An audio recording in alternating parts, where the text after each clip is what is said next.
Bonjour à tous. Je vous propose qu'on démarre ce webinaire.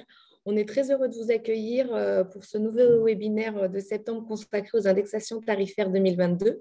Alors, vous êtes là plus de 150 à nous suivre. On voit le compteur de participants qui monte. Donc, on est très heureux d'organiser ce thème et on voit que ça vous plaît. Alors, moi, je suis Camille Blanc-Vanet, actuaire depuis 10 ans, senior manager chez Actuelia.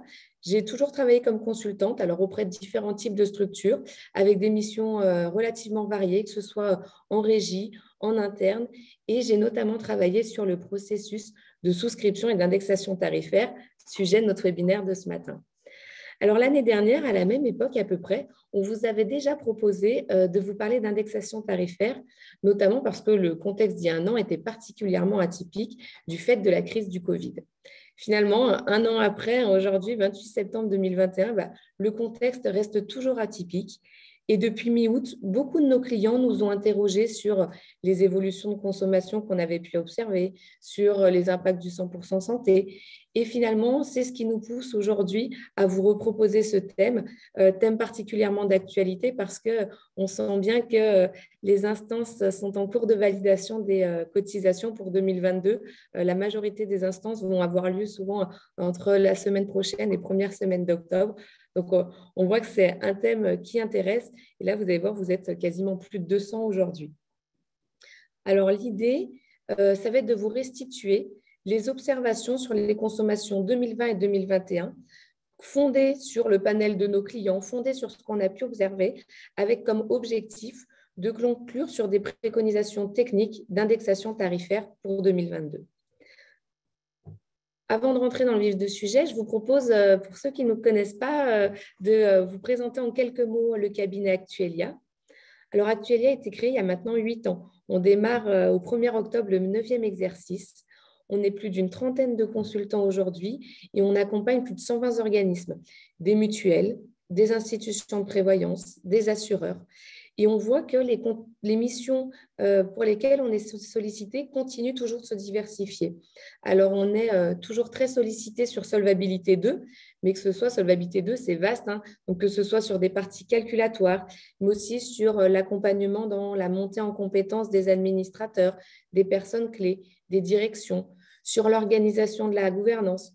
Et on voit notamment que la CPR scrute de plus en plus la gouvernance et notamment la compétence des instances. Alors, au-delà de Solvabilité 2, on note un vrai élargissement de nos missions sur ces 3 dernières années. On est de plus en plus sollicité pour la réalisation de missions d'audit, pour des régies et également pour des sujets d'assurance de personnes, notamment avec l'arrivée de Jean-Nicolas il y a 1 an et demi au cabinet spécialisé sur ces sujets d'assurance de personnes. Et donc, je vais laisser Jean-Nicolas se présenter.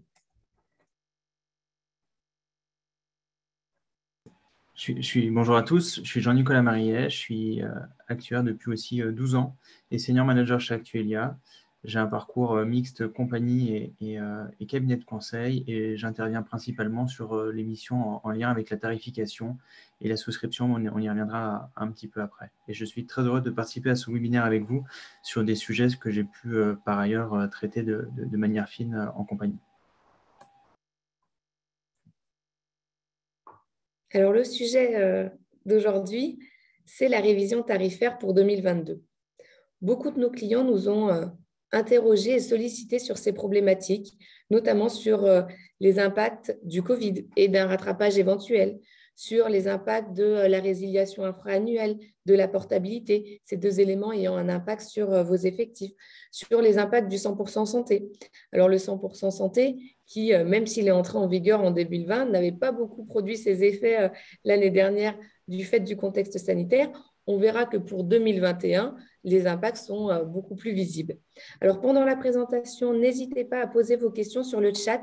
J'ai vu que plusieurs l'avaient utilisé, donc normalement, vous avez un fil de discussion sur la droite. Donc, n'hésitez pas à poser vos questions et on y répondra à la fin. On essaiera de répondre à la majorité des questions. Et puis, pour ceux qui nous connaissent, vous savez qu'on est très disponible. Donc, pour ceux qui ne nous connaissent pas, s'il y a des questions auxquelles on n'a pas pu répondre, auxquelles on n'a pas eu le temps de répondre, n'hésitez vraiment pas à nous recontacter. Nous, c'est toujours un plaisir de discuter de ces sujets-là. Alors, effectivement, nos missions, comme le disait Camille, se tournent essentiellement en partie sur S2, mais également sur les parties d'assurance de personnes. Et sur ces sujets spécifiques, nous réalisons plusieurs suivis techniques, de l'externalisation de souscriptions, donc de la tarification pour la partie entreprise, de la création et des refontes de gamme d'offres en santé, en prévoyance, de l'audit de process, d'organisation. On accompagne les fonctions clés actuariat et sur tout ce qui va être provision, calcul et QDD, qualité de la donnée, mais également dans les travaux d'ORSA, de provisionnement. Et puis un sujet qu'on apprécie énormément au cabinet, c'est la formation. Et on forme tout type finalement de public, à la fois des administrateurs de mutuelles, à la fois des réseaux commerciaux pour toute la partie tarification, souscription, mais également des équipes techniques sur l'actuariat. Alors, en termes d'organisation de ce webinaire, je vous dis, l'objectif, ça va être de conclure sur les préconisations techniques de 2022. Alors pour ça, on vous propose de revenir sur la crise sanitaire et ses impacts en 2020 et puis en essayant d'estimer les tendances pour 2021. On a déjà observé plus de 8 mois. On a quelques tendances de début de tendance pour 2021, pour septembre. Mais voilà, c'est fondé au moins sur les 8 premiers mois de l'année. De se poser la question du rattrapage éventuel, de se poser la question des impacts du 100% santé, de se poser la question des impacts de la résiliation infra-annuelle, de la portabilité, qui, eux, auront un impact sur vos effectifs et donc sur vos cotisations. Alors, si on commence par la crise sanitaire. Il y a un an, à la même époque, on a repris les slides d'il y a un an, on avait tous observé une chute des prestations pendant la période du confinement du mois de mars à mai 2020, avec un début de retour à la normale chez la majorité de nos clients sur juillet et août. Et donc, en septembre 2020, on se posait la question, que va-t-il se passer sur septembre, octobre, novembre, décembre? Est-ce qu'on va être plutôt sur un rattrapage des cotisations sur la fin d'année? Et donc, avec finalement les prestations qui n'auraient pas eu lieu, les consultations qui n'auraient pas eu lieu sur le premier semestre 2020 seraient rattrapées sur le deuxième semestre 2020? Ou alors, est-ce qu'on serait juste un retour à la normale? Ça, c'est la question qu'on se posait, les deux cas de figure qu'on envisageait. Finalement, on a observé un troisième cas de figure. Comme vous le voyez sur cette slide, donc en bleu, c'est la courbe 2020 qu'on avait observée au moment du webinaire. Et puis, vous voyez, jusqu'à septembre, c'est ce qu'on avait observé. Et puis, finalement, on se rend compte qu'il n'y a pas eu de rattrapage, il n'y a pas eu de retour à la normale parce qu'on a été à nouveau confiné au mois de novembre et que ça a à nouveau eu un impact sur vos prestations. Donc, finalement, le nouveau confinement a stoppé le rattrapage éventuel et on est plutôt sur une baisse des prestations. Au global, par rapport à 2019, à ISO cotisation, la majorité des organismes d'assurance ont observé une baisse des prestations. Et en moyenne, si on regarde hors contribution Covid, le P sur C des organismes avec lesquels on travaille est en baisse de 5 points. Alors, ça peut être plus, ça peut être moins. Vous voyez, là, on a mis différentes sources d'assureurs avec lesquels on travaille. Il y en a qui ont perdu jusqu'à 15 points. Il y en a très à la marge. C'est pour ça il y a le 2,6, vous voyez, à droite. Là, c'est vraiment un cas extrême à la marge où on a observé une augmentation du P sur C. Alors, ça s'explique par deux éléments. Le premier, c'est que c'était plutôt un assureur qui proposait des garanties d'entrée de gamme et donc qui avait, sur les périodes hors confinement, déjà vu l'impact du 100% santé, ce qui avait fait augmenter ses prestations. Le deuxième élément, et ça, il faut bien l'avoir en tête, c'est un risque de surprovisionnement. Et donc, si on surprovisionne, on va mécaniquement augmenter notre ratio P sur C. Et l'année dernière, la grande question après la question des indexations tarifaires, la question du mois de novembre-décembre, c'était comment est-ce que je vais provisionner dans ce contexte si atypique? Parce que les méthodes statistiques classiques se fondent plutôt sur le fait que le futur va se passer comme le passé, ce qui était plus vrai dans un contexte Covid. Et donc, l'ACPR avait recommandé de tester plusieurs méthodes pour aboutir à un montant de provision le plus juste possible, mais souvent, on sent que l'ACPR avait plutôt recommandé la prudence, choix qui a été fait par les mutuelles avec qui on travaille. Et du coup, cette baisse de moins 5 points en moyenne, elle peut être plus ou moins élevée selon la prudence que l'on va intégrer dans les provisions. Donc finalement, on voit que certes, on a une baisse en moyenne de moins 5, mais qui peut être plus ou moins élevée selon les acteurs. Et puis, on voit aussi que cette baisse, elle n'est pas uniforme selon les postes. Le poste le plus impacté, c'est l'hospitalisation. En 2020, énormément de déprogrammations qui ont fait que sur toute l'année 2020, les prestations ont été en baisse, alors que cette baisse a été moins importante si on regarde sur l'optique, le dentaire, voire même l'audioprothèse, où le 100% santé avait déjà commencé à produire ses effets. Là, on vous donne des statistiques fondées sur les observations qu'on a pu faire chez nos assureurs et chez nos clients. Ce qui est important, c'est que vous aussi, vous ayez, on en reparlera, hein, des outils, mais vous puissiez bien analyser la baisse sur chacun des postes. Pourquoi c'est important? Parce que c'est ce qui va vous permettre d'estimer au mieux le rattrapage éventuel. On va voir les tendances ensuite sur 2021, mais si vous voyez déjà qu'en 2020, le 100% santé commençait à faire ses effets, il faudra l'avoir en tête pour 2021-2022. Si vous voyez beaucoup de déprogrammation sur les postes hospitalisation, là aussi, c'est ce qui va vous aider à essayer d'estimer au mieux le rattrapage éventuel.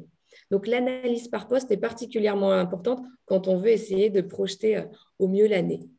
Donc, finalement, 2020, baisse des prestations pour l'ensemble des acteurs. C'est notamment ce qui a conduit l'État à intégrer une contribution Covid, donc ce qui a pu minorer un peu la baisse de P sur C espérée, avec finalement des impacts plus ou moins importants selon les postes.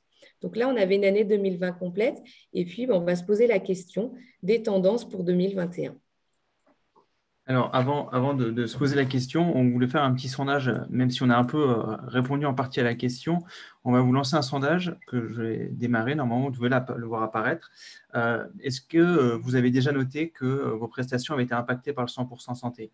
Alors, si vous ne savez pas, évidemment, comme il y a tout type de public, n'hésitez pas à dire que vous ne savez pas. Mais voilà, l'idée est de voir un peu vos votes.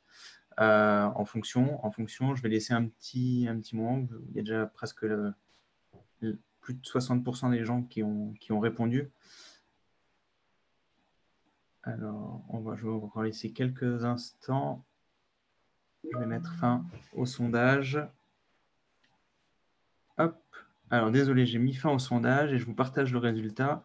Non, vous êtes plus de 70% à dire qu'il y a eu un impact. Alors, disons qu'il y a 10 personnes, 10 organismes qui disent qu'ils n'ont pas vu d'impact. Globalement, la majorité des gens présents aujourd'hui ont vu des impacts sur leurs prestations du 100% santé. Alors, quand on regarde la tendance, on vous remet la courbe telle qu'on avait pu la voir en 2019. En 2020, on a eu l'impact de 2 confinements. Et puis 2021, en début d'année, on a aussi eu un confinement. Alors, un peu moins marqué en termes de circulation que 2020. En revanche, il y a eu un impact direct sur vos prestations à cette période-là, puisque en début d'année, on avait finalement un niveau de prestation qui était au moins aussi haut que 2019, voire même au-delà. Donc, on était déjà dans une année qui démarrait de manière importante. À fin août, on est sur des niveaux de prestations qui aujourd'hui sont pareils, d'ores et déjà assez importants par rapport à 2019. On estime là, sur les 8 premiers mois, qu'on a dégradé d'à peu près 1 point les P sur C par rapport à 2019, toutes choses égales par ailleurs. Donc, d'une manière générale, on a quand même une forte hausse avec peut-être un ralentissement. Alors, est-ce que c'est dû à l'été? Est-ce que c'est dû à une reprise par ailleurs? Il n'y a que l'avenir qui pourra nous le dire, mais on a vu une forte hausse des prestations depuis le début de l'année.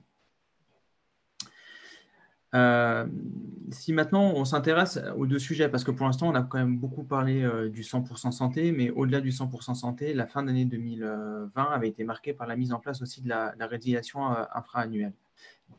Alors, sur le 100% santé, on a analysé les taux de recours en termes de panier selon le type de poste. Alors, le taux de recours, il est assez variable selon votre type de gamme, selon qu'on soit en entrée de gamme ou en haut de gamme, et puis aussi selon le type de garantie. Sur la prothèse dentaire, on a un taux de recours qui se situe entre 45 et 55% sur le panier 100% santé. 45 à 55%, ça représente quand même des montants assez importants et on verra après si c'est corrélé avec le coût. Mais clairement, on a là une augmentation assez importante, en tout cas une consommation assez importante. En optique, en revanche, on a un taux de recours moyen entre 5 et 10%, mais là aussi qui revêt un caractère très différencié selon qu'on soit sur de l'entrée de gamme, du milieu de gamme ou du haut de gamme. On va dire que sur du haut de gamme, c'est relativement peu utilisé. En revanche, sur l'entrée de gamme, des garanties où avant, notamment en individuel, on pouvait être ticket modérateur, on a un taux de recours et un taux d'équipement, et c'était bien là l'objectif de la réforme, que les gens puissent s'équiper. Et bien, sur ces contrats-là, a priori, ça marche très bien, et le 100% santé commence à être bien utilisé. Et puis le dernier poste, l'audiologie, on a un taux de recours du 100% santé entre 20 et 30%. Donc, une forte hausse des consommations dentaires qui semblait ralentir, mais quand on regarde en termes de coûts et les évolutions par poste, entre 2019 et 2020, comme le disait Camille tout à l'heure, l'hospitalisation est toujours basse. Alors, ce n'est pas le 100% santé, mais on vous l'a remis ici. Et puis, sur l'optique, on a une légère augmentation. Sur le dentaire, une augmentation beaucoup plus marquée. Et puis, sur l'audioprothèse, aussi de manière très importante. Pourquoi l'hospitalisation est toujours basse? Puisqu'il y a eu pas mal de déprogrammations. Et puis, est-ce que l'optique, le dentaire et l'audioprothèse sont des postes qui sont assez élevés parce qu'il y a eu un effet rattrapage, puisque finalement, pendant une année, on n'a pas pu aller chez l'opticien, on n'a pas pu aller chez l'ophtalmo avant, on a eu moins de temps médical disponible, et donc, in fine, on se retrouve aujourd'hui avec des consommations qui ont évolué de manière relativement importante entre 2019 et 2021. Alors, quelle tendance finalement pour 2022? Parce que quand on est dans le process d'indexation, c'est ça qui nous intéresse, c'est se projeter sur l'avenir. Le dentaire, clairement, on s'interroge à savoir si c'est une hausse conjoncturelle. Est-ce que finalement, ça va être du rattrapage de soins des dernières années et puis, d'ici 2-3 ans, on aura atteint l'équipement total et finalement, les gens ne consommeront plus. Finalement, si on se dit que c'est conjoncturel pendant 2-3 ans, finalement, ça en devient structurel. Et clairement, sur le dentaire, pour 2022, on s'attend encore à une consommation importante et à un effet rattrapage et consommation. Sur l'audiologie, on a le même sentiment. En revanche, comme l'audioprothèse sur certains portefeuilles ne représentait pas grand-chose, même si ça double, ça ne représente toujours pas grand-chose. Et donc, finalement, l'impact, il reste assez modéré.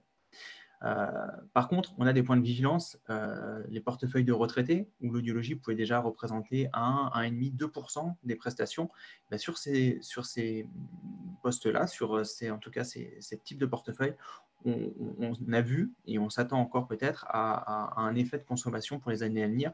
L'objectif du gouvernement étant bien aussi d'avoir un équipement, d'avoir une consommation plus importante de ces dispositifs. L'hospitalisation, elle est toujours très basse, même à fin d'année, à fin juillet, fin août, on est toujours sur des consommations qui sont très mesurées du fait de la déprogrammation. Le sujet, c'est est-ce que ça va remonter? Alors, clairement, ça va remonter, parce qu'une fois qu'on va reprendre une activité normale, une fois que le Covid aura peut-être un peu disparu, on va remonter. En revanche, sur l'hospitalisation, il va falloir se méfier de l'effet à nouveau rattrapage, des retards de soins. Et dans ce cas-là, l'hospitalisation pourra avoir aussi un surcoût pour l'année prochaine, avec des pathologies qui seront beaucoup plus lourdes à traiter. Par contre, et on en parle de plus en plus en ce moment, alors après, on en parle régulièrement tous les 5 ans, mais aujourd'hui, sur l'hospitalisation, au niveau des tendances, on commence à parler aussi, on reparle de la grande sécu, et donc, bon, on est toujours aussi dans cette attente-là. Vous remarquerez qu'on n'a pas du tout parlé sur cette slide-là de l'optique, puisque l'impact du 100% santé et l'impact des consommations en optique, globalement, on ne s'attend pas à ce qu'il y ait une dérive supplémentaire pour l'année prochaine. Donc ça, c'était sur les aspects projection, tendance pour les prestations. Il y a aussi la question de quelle tendance sur mes effectifs. Il faut se rappeler que depuis le 1er décembre 2020, la réforme de la résiliation infra-annuelle permet à tout assuré de résilier son contrat santé à tout moment après 1 an d'adhésion et non plus à l'échéance. Du coup, l'année dernière, beaucoup de complémentaires santé craignaient l'impact de cette réforme en disant on risque de perdre des adhérents. Aujourd'hui, on voit que les impacts sont globalement limités. Alors, d'une part, parce que les quelques départs suite à l'arrêt RIA sont compensés par des arrivées, et d'autre part, on se rend compte que les assurés ne sont pas forcément au courant de cette mesure et qu'ils ont de toute façon l'habitude plutôt de renouveler au 31-12. Il convient aussi de noter que suite à l'entrée en vigueur de cette réforme, on a pu voir que les acteurs ont su s'adapter en améliorant les processus de gestion, en accélérant les processus de souscription. Et donc, il y a eu dans certains organismes une vraie refonte des process pour limiter au maximum les impacts de cette RIA. Alors, si aujourd'hui on voit que les impacts sont plutôt limités, il convient quand même de nuancer selon vos portefeuilles, qu'on soit sur de l'individuel ou sur du collectif. Sur l'individuel, les effets sont plus marqués. Alors, ça s'explique d'une part parce que le parcours client est moins optimisé sur l'individuel que sur le collectif. Ça s'explique aussi parce que la relation commerciale est moins existante entre un individuel et sa complémentaire santé que ce qu'il peut y avoir entre un commercial et une entreprise. Et puis, les effets sont plus marqués en individuel qu'en collectif parce que, pour le coup, en collectif, on aura donc, comme je disais, d'une part, une forte relation avec son commercial et puis également une vraie habitude de renouvellement au 31-12. C'est quand même lourd de renouveler administrativement, c'est assez lourd finalement de changer d'assureur. Et donc, on va plutôt privilégier la continuité et privilégier un renouvellement en fin d'année. Donc ça, c'est un des éléments. En tout cas, vous pourrez rester vigilant sur ce point en 2022. Mais aujourd'hui, à la date du webinaire, on voit que la réforme a eu des impacts plutôt limités. Un autre impact qu'on craignait également il y a un an sur vos cotisations, c'est l'impact de la portabilité. On avait émis une vigilance l'année dernière du fait du contexte économique. On vous avait invité à suivre de près ce point parce que alors Actuelia, mais également les assureurs, craignaient des fermetures d'entreprises, des licenciements qui conduiraient finalement à du chômage et donc au recours à la portabilité. Finalement, on se rend compte que les aides de l'État ont permis d'éviter, sur 2021 en tout cas, la fermeture d'entreprises, les licenciements, et donc le coût de la portabilité a été relativement peu significatif chez les acteurs avec qui on travaille. Toutefois, pour 2022, on renouvelle notre préconisation. On entend que finalement, les aides de l'État risquent de s'arrêter, qu'il va falloir rembourser justement ces aides et donc que les fermetures, les faillites pourraient plutôt avoir lieu en 2022. Donc, on renouvelle notre préconisation un an après de bien suivre votre portefeuille, notamment en fonction aussi des branches d'activité que vous assurez. Si vous êtes sur des branches café, restaurant, hôtel, vous serez plus impacté que sur d'autres branches. Donc là aussi, ça va dépendre de votre portefeuille. Finalement, pour estimer au mieux 2022 d'une part, et puis ensuite pour suivre 2022, une fois que vous aurez défini vos indexations tarifaires et que l'année aura commencé, vous allez devoir disposer d'un suivi régulier de vos prestations et de vos effectifs. Alors, on accompagne plusieurs de nos clients sur la mise en place de ces suivis. Alors là, vous voyez, on est plus de 220 participants, j'imagine, et on connaît certains des participants qui disposent déjà d'un suivi technique. Et quand on dispose d'un suivi technique, ça semble évident et on oublie un peu les biais de la mise en place. Parce que lorsque vous allez mettre en place un suivi technique, qu'est-ce que ça veut dire? C'est-à-dire que vous allez mettre en place des indicateurs. Il faut que ce soit des indicateurs qui vous parlent. Alors, je dis vous parce que c'est un suivi qui va être utile à tous. On voit aujourd'hui que les indicateurs qu'on met en place avec les mutuelles et les complémentaires santé sont des indicateurs à destination de la direction, des instances, mais également des équipes de souscription, des équipes commerciales. Donc, ces indicateurs, j'ai envie de dire, c'est un peu l'affaire de tous. Et donc, au moment où on va mettre en place, où vous allez mettre en place un suivi technique, il faut bien intégrer l'ensemble des parties prenantes pour réfléchir aux indicateurs dont vous avez besoin, à la fréquence de suivi de ces indicateurs, au format de ces indicateurs. Vous voyez, sur la droite, on vous a mis quelques illustrations graphiques du type d'indicateurs qu'on peut transmettre. Parce que le visuel est particulièrement important, que je pense à la direction, aux instances, même au commercial. Il faut que vous ayez une vision directe des éléments dont vous avez besoin. Il y a un tableau qu'on aime bien et qu'on a mis en place uniquement dans le cadre, finalement, dans le cadre de l'impact Covid. C'est le petit tableau en haut à droite où par poste, on voit très vite, vous voyez, que les petites flèches vertes ou rouges, est-ce que c'est un poste où on a plutôt été en surconsommation par l'année d'avant ou en sous-consommation? Et puis après, bah, on pourra affiner si on voit que c'est le dentaire, quels sont les postes, est-ce que c'est lié à du 100% santé? Mais voilà, que vous ayez quelque chose d'assez visuel et qui soit relativement pratique. Donc, ça peut être au départ un peu compliqué à mettre en place parce qu'il ne faut pas oublier quand on va projeter, par exemple, ces prestations, bah, il y a la notion de provision. Ça ne suffit pas de regarder uniquement les prestations, il faut réussir à les projeter sur l'année sans oublier les provisions. Il ne faut pas oublier aussi la notion de frais. Quand on va parler de P sur C, est-ce qu'on intègre un P sur C, est-ce qu'on entend un P sur C, y compris frais ou hors frais, parce que l'analyse sera totalement différente. Donc, nous, on accompagne plusieurs organismes dans la mise en place de ces suivis qu'on peut ensuite réaliser nous en interne en fonction des besoins et vous les transmettre, ou alors c'est directement vos équipes actuariat qui vont les mettre à jour régulièrement selon la fréquence que vous aurez décidé. En tout cas, c'est un outil essentiel pour tous, quel que soit finalement votre positionnement dans la structure. Alors, cette année, il y a une nouveauté par rapport à l'année dernière, c'est qu'on va aussi parler un peu de prévoyance. La prévoyance a été clairement impactée du fait de la crise Covid. Alors, on va dire que ça a été impacté de manière un peu différente entre le décès et l'arrêt de travail. Le décès, les dernières stats, c'est une augmentation de 9% des décès en 2020 par rapport à l'année précédente. Alors, le décès est quand même un risque un peu particulier et le risque, en fait, il s'est concentré plutôt sur les personnes de plus de 65 ans.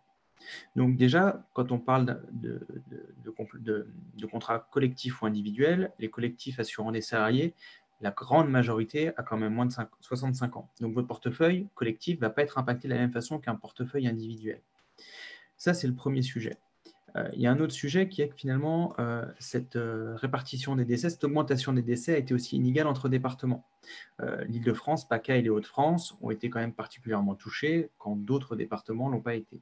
Et donc, si vous êtes un acteur local ou si vous êtes un acteur national, vous n'avez pas été impacté de la même façon.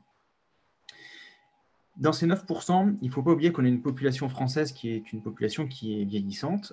Et donc, mécaniquement, il y a déjà un effet naturel de l'évolution de la mortalité qui fait que, quoi qu'il arrive, il y avait quand même dans ces 9% un surdécès dû au vieillissement. Et puis, même si on connaîtra le chiffre qu'après 2-3 ans, il y a une partie des décès qui ont été des décès un peu par anticipation de personnes qui étaient déjà malades et qui seraient décédées en 2021 ou en 2022. L'estimer, est-ce que c'est 1 sur 2, est-ce que c'est moins? Mais en tout cas, on est sur finalement ce 9%. Il y a un impact résiduel qui, sur vos portefeuilles à moyen terme, est finalement assez limité. Si on parle en assurance collective, il est très limité, voire même bénéfique, entre guillemets, parce que sur les adhérents jeunes, il y a plutôt une baisse de la mortalité. Par contre, si vous avez des portefeuilles de produits obsèques dans certaines zones géographiques qui ont été touchées, peut-être que vous avez un impact à la hausse de vos prestations. Donc, premier risque de prévoyance, le décès. Le deuxième, l'arrêt de travail. Alors, l'arrêt de travail, pareil, c'est un risque qui est quand même qui est assez difficile à lire, puisque pareil, il faut attendre un peu pour voir comment ça se décante.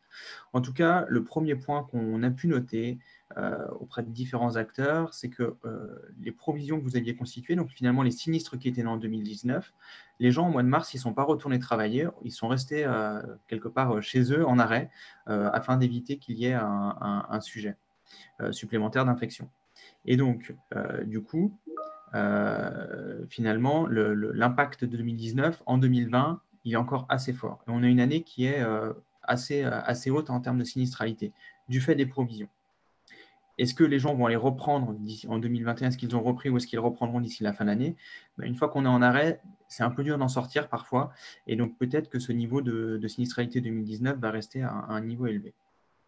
Ensuite, 2020, dans la mesure où il y a eu énormément de prestations payées dues aux arrêts Covid, pareil, il y a aussi un niveau de provision assez élevé, donc un niveau de sinistralité qui est globalement relativement haut pour 2020. Et 2021, on est un peu dans la même année. On est sur un niveau de sinistralité un peu fort, toujours dû au Covid, en très grande partie. Et donc, on se retrouve avec 3 années très atypique. Sachant que l'arrêt de travail, pour le décrypter techniquement, il faut regarder 4-5 ans. Et donc ça, on aura une vision réelle et globale que d'ici 2 ans. En revanche, sur ces éléments-là, on voit bien que le niveau est quand même assez haut. Nous, ce qu'on pense pour les années à venir, si on doit un peu se projeter sur l'avenir, on pense qu'il y aura très certainement un retour, entre guillemets, à la normale, toujours, parce qu'on était quand même sur un risque arrêt de travail qui était déjà en cours de dérive au cours des dernières années. Et donc, pareil, les cartes sont brouillées parce que 2019, 2020, 2021, on a un peu de mal à lire et à savoir où ça finira par tomber. Mais sur 2022, 2023, on estime que le niveau de sinistralité va redescendre et reviendra à des niveaux plus normaux, si on peut appeler ça normaux.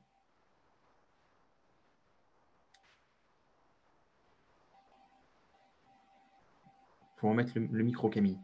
Merci. Finalement, et c'était l'objectif de ce webinaire, c'est de se dire, par rapport à toutes ces observations, alors une des questions était, est-ce que nos observations se fondent sur notre portefeuille uniquement? Alors, en grande majorité, oui, mais on travaille avec un gros portefeuille, on travaille avec plus d'une 50aine de clients, des petits, des gros, donc assez représentatifs quand même du reste du marché. Alors, si fondé sur ces éléments, on va essayer d'estimer, vous transmettre nos préconisations techniques pour 2022. Mais avant, on propose de faire un rappel sur 2021. En moyenne, les cotisations des complémentaires santé sur 2021 ont évolué de 2,6%. C'est une moyenne. On a quand même observé, et ça c'est un point à signaler, un point sur lequel on voulait attirer votre attention, qu'une mutuelle sur 5 n'avait pas augmenté l'année dernière. Dans notre webinaire, pour ceux qui avaient déjà assisté ou si vous reprenez les slides, vous verrez qu'on avait mis un point d'attention sur le risque de ne pas indexer ou de ne pas indexer suffisamment. Parce que l'indexation tarifaire que vous avez proposée pour 2021, elle a un impact bien sûr sur votre résultat 2021, mais tant que vous ne redresserez pas et que vous ne compenserez pas ce gel des tarifs, ça va se répercuter sur l'ensemble des années à venir. Et on voit bien que pour les mutuelles qui avaient décidé de ne pas augmenter l'année dernière, aujourd'hui, la majorité présente un résultat déficitaire et va devoir finalement augmenter plus en 2022 qu'elle l'aurait fait si elle avait augmenté un peu en 2021, ce qui aurait permis de limiter l'augmentation de 2022. Donc, vraiment, on renouvelle ce point d'attention. Quand on gèle les tarifs une année ou quand on n'augmente pas suffisamment, ça va impacter tous les résultats futurs et donc, in fine, vos indexations futures. Donc, vraiment avoir en tête que l'indexation, elle ne s'estime pas uniquement sur une année, mais que ça s'analyse sur un cycle plus long. Alors ça, c'était pour 2021. Si on regarde ce qui va jouer pour 2022, le premier élément, c'est celui que je viens de citer, que vous avez tout à droite, c'est l'indexation des années antérieures et les résultats techniques observés sur 2021. Ça va être un des premiers éléments pris en compte pour estimer, définir l'indexation de 2022. Les autres éléments qui vont être pris en compte, c'est l'inflation des dépenses de santé. Alors, le timing est parfait puisque l'inflation des dépenses de santé est souvent fondée sur l'Ondam, ou en tout cas, on regarde l'Ondam pour essayer d'estimer l'inflation des dépenses de santé dans sa complémentaire santé. Donc, je dis le timing est bien choisi parce que l'Ondam est sorti vendredi. Il s'élève à 2,6%. Alors ça, c'est l'évolution des dépenses de l'État. On se rend compte en pratique que c'est souvent inférieur, l'inflation des dépenses de santé dans les organismes d'assurance est souvent inférieure à cet Ondam-là, mais ça permet d'avoir une idée. Il va falloir intégrer les péages, notamment sur vos portefeuilles individuels en fonction de la structure de cotisation. Il va falloir intégrer le rattrapage 2022. On en a parlé, et notamment, comme l'a dit Jean-Nicolas, le rattrapage sur l'hospitalisation, parce que les déprogrammations vont conduire à des reprogrammations, et donc essayer d'estimer au mieux ce rattrapage. La question se posait de la contribution 2022. On a la réponse, il n'y aura pas de contribution en 2022. L'impact du 100% santé, en particulier sur le dentaire, l'impact du PLFSS, et puis le coût de la portabilité, qui là dépendra de vos portefeuilles, et l'impact de la résiliation infra-annuelle. Alors ça, c'est tous les éléments à prendre en compte. Ils vont un peu diverger selon qu'on soit sur un portefeuille individuel ou que vous soyez sur votre portefeuille collectif. Alors effectivement, sur le portefeuille individuel, on a gardé que finalement les bulles qui nous intéressent sur un portefeuille individuel. Alors, l'inflation des dépenses de santé, on en a parlé, ça dépend un peu comment vous estimez, mais on est entre 0 et 2%. C'est un premier élément. L'effet âge. Alors, vous avez des gammes individuelles qui peuvent être construites soit âge par âge, soit par classe d'âge, soit encore dans certains organismes, on a encore des produits qui existent où il y a actifs retraités ou plus de 60 ans. Et finalement, vous avez un effet âge qui existe ou qui n'existe plus dans vos gammes et il faut vraiment avoir une connaissance de son portefeuille pour savoir si on doit prendre un effet âge supplémentaire parce que vos cotisations ne le prennent pas en compte. L'effet rattrapage, alors l'effet rattrapage, on a parlé de l'HOSPI, est-ce que c'est un point, est-ce que c'est un peu moins, est-ce que c'est un peu plus? Peut-être qu'il y aura un effet là-dessus, nous, on dirait plutôt un point. Le 100% santé, finalement, on avait prévu du 100% santé jusqu'en 2021, puis on se disait 2022, la réforme sera passée et on verra. Et on se rend compte que sur le dentaire, il va y en manquer un petit peu. Et peut-être que l'audioprothèse, bon, c'est moins flagrant vu que les portefeuilles ont beaucoup moins d'audioprothèses que de dentaire. Mais bon, peut-être qu'il manque 1 ou 2 points par rapport à ce qu'on avait étudié précédemment. Le PLFSS, a priori, les mesures vont être plutôt limitées. Et puis, la résiliation infra-annuelle, comme on le disait avec Camille tout à l'heure, finalement, on en voit encore, selon le type d'organisme, assez peu les effets. Alors, quelques départs, quelques arrivées. Par contre, il faut continuer à le suivre parce que quand un mécanisme se met en place, pendant le premier mois, il est très utilisé parce qu'on a beaucoup parlé. Après, il n'est pas utilisé, moins utilisé. Et peut-être que les gens vont apprendre sur ce nouvel outil et finalement développer cette résiliation infra-annuelle. Donc, d'où l'importance du suivi technique. On pense que pour l'instant, il n'y aura pas forcément d'effet, mais peut-être que si vous êtes un organisme où vous avez vu des effets, il faudra intégrer des mesures supplémentaires. Et puis, dernier point, et ça c'est un point très important, il y a la vision économique, les résultats techniques. Si votre gamme est déficitaire, elle est bénéficiaire, on n'aura pas la même envie d'indexation. Et on oublie un peu, mais alors on est des acteurs, on est des techniciens, mais il y a toujours aussi une vision politique et commerciale. Une gamme à la vente, on n'a peut-être pas envie de lui mettre 10%, parce qu'on a un réseau commercial, il faut aider aussi à faire du développement, et puis politiquement, on n'a peut-être pas envie d'augmenter sur tel type de produit. Et donc, ce point-là est très important aussi dans la décision finale. Il y a l'aspect technique, mais l'aspect technique pure d'évolution future, technique pure du passé, et puis la vision politique commerciale. En collectif, on va retrouver les mêmes éléments avec la portabilité. On pense à nouveau que pour l'instant, la portabilité, ça va rester limité. Par contre, effectivement, si vous n'assurez que des aéroports, c'est peut-être pas le bon moment pour la portabilité. Donc, il y a effectivement ce point-là qui, pour l'instant, reste limité. Est-ce que ça va finalement exploser à un moment l'année prochaine quand il y aura plus de défaillances, s'il y a plus de défaillances? A priori, la Banque de France, les indicateurs sont plutôt ouverts sur la partie entreprise.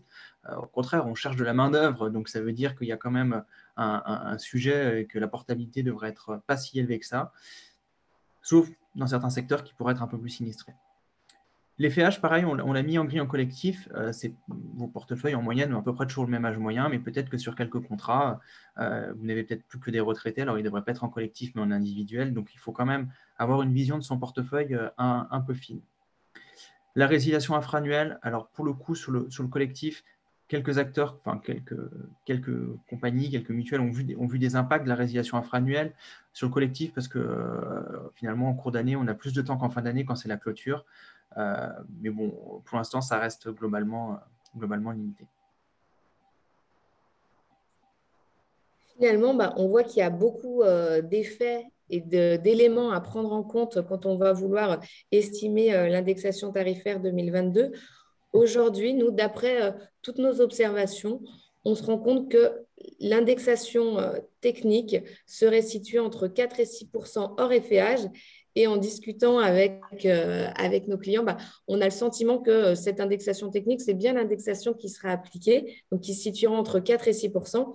Mais là, ça a été plutôt réalisé encore aujourd'hui, plutôt par des actuaires, par les équipes techniques, à travers des projections de résultats. Et donc, pour assurer l'équilibre du portefeuille, il faudrait indexer entre 4 et 6%.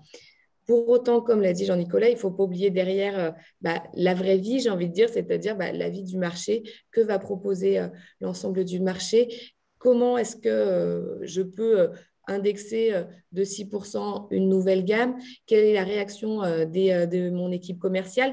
Donc, il y a effectivement l'environnement aussi politique de la structure à prendre en compte dans ces indexations. En tout cas, nous, on a le sentiment qu'on est dans un environnement incertain et qui serait difficile pour garantir les équilibres techniques de ne pas appliquer ces indexations techniques. Ça, c'était pour la partie santé. En prévoyance, peut-être, Jean-Nicolas, si tu En prévoyance, on va être… alors, pareil, on va regarder les équilibres techniques. Et donc, du coup, peut-être que commercialement, on va peut-être pas trop indexer la santé et que du coup, on va aller un peu taper sur la prévoyance. Donc, peut-être qu'il va y avoir aussi un effet de base communicant, mais également l'arrêt de travail étant en dérive, potentiellement, on va aller augmenter aussi et indexer les portefeuilles. Donc, potentiellement, on va se retrouver avec une hausse comprise entre 0 et 5% selon le niveau de portefeuille et selon l'effet qu'on veut avoir entre la santé et la prévoyance sur nos portefeuilles. Donc, pareil, à nouveau, c'est une vision un peu technique, mais celle-là, elle est un peu couplée avec la vision commerciale et la vision couplée santé, puisque on va, même si on ne mélange pas d'un point de vue comptable la vie et la non-vie, bien, on peut se dire qu'on peut regarder avec bienveillance les deux sujets ensemble. Alors, comme l'année dernière, il y a peut-être certaines structures qui vont pas indexer. On vous a dit l'année dernière, une mutuelle sur 5. Cette année, on pense que ce sera moins, mais il y en aura toujours qui, commercialement, pour l'image, n'indexeront pas leurs tarifs. Par contre, il faut déjà savoir est-ce que c'est hors effet ou non, parce que souvent, même quand on fait une indexation zéro, on a mécaniquement la structure de cotisation qui fait qu'avec l'âge, la cotisation augmente sur l'individuel. Et puis, nous, on renouvelle notre préconisation. C'est dangereux de ne pas augmenter les tarifs. Et moi, je travaille depuis 10 ans en mutuelle et on voit que pour les effets positifs, les adhérents ont souvent la mémoire courte. J'ai des structures qui, pour commercialement avoir plus d'adhérents, fidéliser leur portefeuille, ont une année décidé de geler les tarifs. Finalement, 2 ans après, quand ils ont dû augmenter de 6-8%, là, ils ont eu une perte d'adhérents qui n'a pas compensé le peu de gains qu'ils avaient eu grâce au gel des tarifs. Donc, vraiment, on renouvelle et on le voit, nous, quand on travaille sur les projections tarifaires et les projections de résultats, qu'un gel des tarifs, ça va impacter toutes les années à venir. Donc, c'est sûr qu'il y a des acteurs qui vont le faire. Ça va rester à la marge, mais on va en entendre parler. Mais techniquement, c'est un danger et finalement, le techniquement qui est un danger devient politiquement un danger les années suivantes. En tout cas, vous pouvez le voir, ça aussi, justement, ce gel des tarifs, parfois, quand on a une petite heure ensemble et donc, du coup, on ne peut pas tout vous montrer et ce n'est pas l'idée non plus, mais ça peut être compliqué de se dire, mais pourquoi est-ce que mon augmentation nulle de 2022 va avoir un impact sur 2023, 2024, 2025 ? Pour le visualiser, vous avez un outil exceptionnel qui est l'ORSA. Vous demandez à votre fonction clé gestion des risques ou à votre fonction clé actuariat de tester une indexation nulle et vous allez voir finalement les impacts sur les années futures. Donc, l'ORSA, c'est un outil qui est arrivé avec Solvabilité 2 et c'est l'outil qui aujourd'hui est le plus utilisé pour la prise de décision stratégique par la direction, par les instances, par les fonctions clés actuariat et gestion des risques, parce que ça permet de tester des sensibilités. On voit que le monde est incertain. On vous parle d'un rattrapage certain en hospitalisation, mais le niveau de ce rattrapage, lui, est incertain. À travers l'ORSA, vous allez pouvoir tester ces incertitudes. Vous allez aussi pouvoir tester les effets d'une indexation tarifaire de 0, 2, 4, 6. Donc, vraiment, c'est des outils qui doivent être flexibles pour vous permettre de tester les incertitudes et tester différentes indexations tarifaires pour vous aider au mieux, ou en tout cas aider au mieux vos instances à valider finalement l'augmentation de cotisation définitive qui sera retenue. Donc ça, c'est l'outil qui est vraiment utilisé là à partir de juin jusqu'à fin septembre pour estimer au mieux l'indexation tarifaire. Et puis en cours d'année, vous avez, on en a parlé, l'importance du suivi technique, parce qu'une fois que vous allez décider de votre indexation d'ici un mois, elle va courir tout le long de l'année 2022. Et pour savoir est-ce que c'était la bonne indexation ou pas, est-ce que les hypothèses de rattrapage, les hypothèses du 100% santé, les hypothèses d'impact de la RIA étaient les bonnes, il va falloir les challenger, les backtester à travers finalement l'observation réelle qui, elle, sera réalisée dans le cadre de vos suivis techniques. Et donc, ces éléments seront souvent pilotées par votre fonction clé actuariat en interne. Et puis, n'hésitez pas, nous, ça, c'est des sujets qu'on adore. On accompagne beaucoup d'organismes sur ces structures, donc on serait ravis de pouvoir en discuter avec vous. En tout cas, on espère que ce webinaire vous a plu, que ça a pu répondre à vos questions. Alors, on vous remercie pour votre participation nombreuse. Le compteur a atteint plus de 230 participants. On sait qu'il y avait tout type d'acteurs, des gros, des petits, des actuaires, des commerciaux, des DG. Donc, merci à tous pour votre participation. Et je vous propose qu'on prenne quelques minutes pour répondre aux différentes questions. Oui, alors, du coup, vous nous demandez sur la slide, effectivement, on a fait une slide globale avec le collectif et l'individuel, et vous nous demandez quelles étaient les hausses moyennes qu'on constate ou estime en santé individuelle. Alors, c'est vrai qu'à nouveau, ce qu'on constate, c'est qu'a priori, ça va taper un peu fort, et donc du coup, on estime, et là, pour le coup, on est plutôt sur du 5-6%, Camille, je crois, voire un peu plus sur Voire plutôt l'individuel. sur l'individuel, on n'est pas loin des 6%. Et on est plutôt sur une hausse assez marquée, sachant toujours qu'il y a le sujet de l'effet âge. Et donc, quand les acteurs vont communiquer, est-ce que c'est 5-6 en plus de l'effet âge ou effet âge inclus? Ça change un peu la vision, mais on pense que nous, techniquement, on devrait être sur une vision à plutôt 5-6 en individuel. Pour les premiers échos qu'on a, il y a quand même pas mal d'acteurs qui sont déjà dans cette optique-là. Il y avait une autre question sur qu'est-ce que la grande sécu? Alors, la grande sécu, c'est un peu un sujet qui revient tous les 5 ans, comme je le disais tout à l'heure. À chaque élection, on en parle, tellement ça serait un report de la complémentaire santé vers la sécurité sociale. Finalement, on rapatrierait, par exemple, l'hospitalisation, en tout cas toute la base de l'hospitalisation payée par la sécurité sociale. On en parle, on ne le fait pas. Mais c'est vrai que régulièrement, ça revient sur la table au moment des élections présidentielles. Voilà. Les stats présentés, vous demandez si les stats présentés sont observés sur votre portefeuille uniquement. Alors, en fait, nous, on accompagne divers organismes et donc, du coup, c'est un peu des stats représentatives des acteurs qu'on peut accompagner. Et donc, finalement, on a repris les éléments issus de divers portefeuilles d'acteurs locaux, d'acteurs qui assurent une profession, d'acteurs un peu plus gros et un peu plus nationaux. Donc, c'est un panel mixte de portefeuille.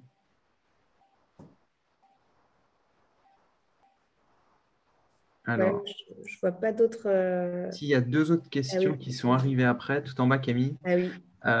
Vous nous dites que sur le collectif, c'est toujours difficile de faire passer les indexations lorsque le compte semble équilibré. Les souscripteurs raisonnent souvent sur les comptes de l'année N et ne projettent pas trop sur N+1. Avez-vous des arguments, des idées? Des formations, de la pédagogie pour leur expliquer la projection d'un compte et prendre du temps avec eux pour leur montrer l'impact de la non-indexation.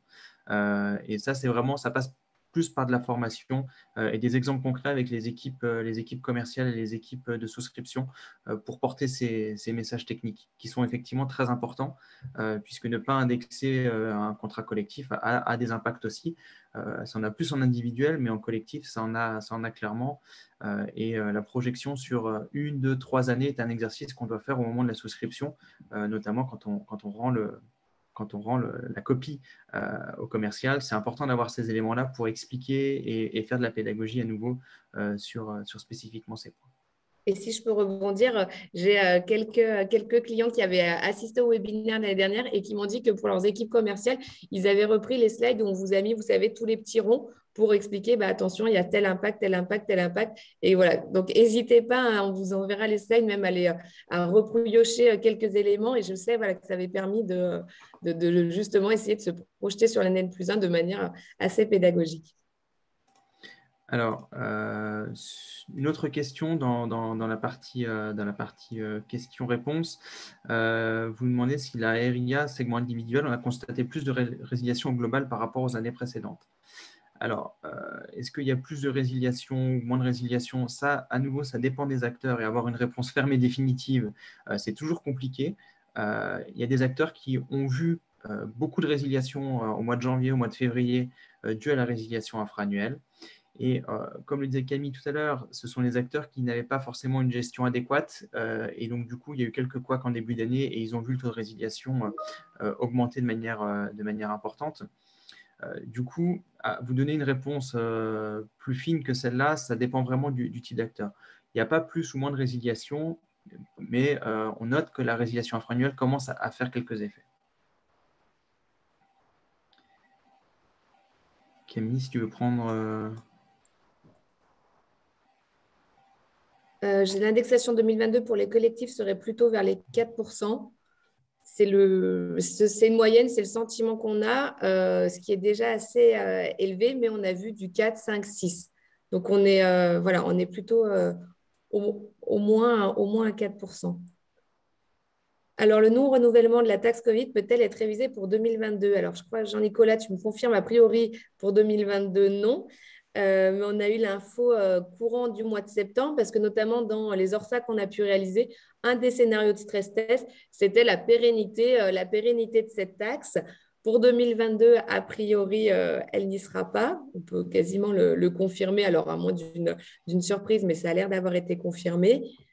Pour les années suivantes, on va dire que ça va dépendre finalement du contexte sanitaire, mais on espère qu'on sera plus en confinement et qu'on aura du coup plus de baisse de prestations qui conduira à l'intégration de cette taxe.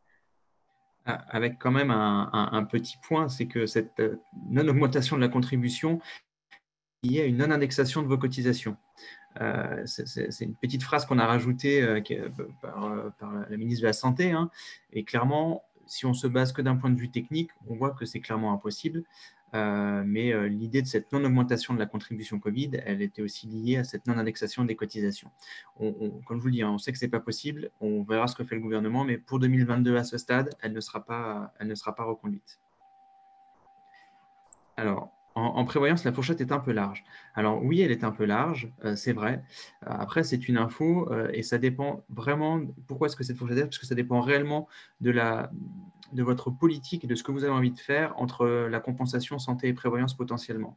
L'arrêt de travail, vous avez fait 3 années assez déficitaires. Il y a des acteurs qui vont accepter ces années déficitaires et qui ne vont pas aller les compenser. Et il y a d'autres acteurs qui vont aller la compenser. Et donc, du coup, la fourchette est large parce que vous avez une multitude de solutions pour redresser. Et donc, entre 0 et 5, il y a ceux qui ne toucheront pas en disant bah, c'est des mauvaises années, c'est passé. Puis il y a ceux qui vont, peut-être de manière un peu plus économique, aller récupérer un peu parce qu'en santé, ils ne pourront pas faire le 4, 5, 6 qu'on vous a présenté.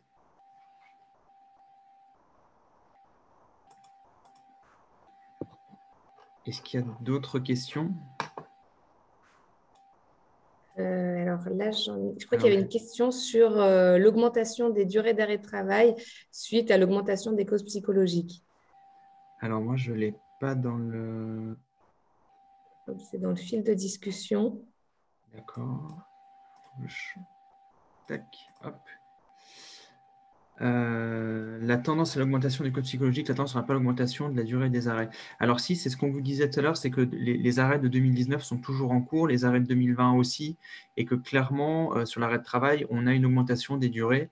Est-ce que c'est les causes psychologiques? Eh bien, en fait, quand nous, acteurs, on travaille les données arrêt de travail, on n'a pas accès aux pathologies puisque c'est du secret médical et qu'on ne peut pas avoir cette information-là. Et donc, vous dire à quoi cette augmentation est due, on ne pourrait pas vous le dire, aujourd'hui.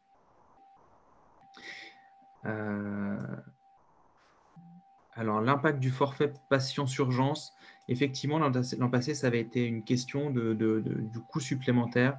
Et c'est vrai que par rapport au fait qu'il n'y ait pas d'hospitalisation et qu'il y a eu beaucoup de déprogrammation, on n'a pas de suivi précis encore du forfait patience urgence qui avait été mis en place. Et du coup, on est encore dans l'attente de voir les réels effets sur les consommations et sur les portefeuilles.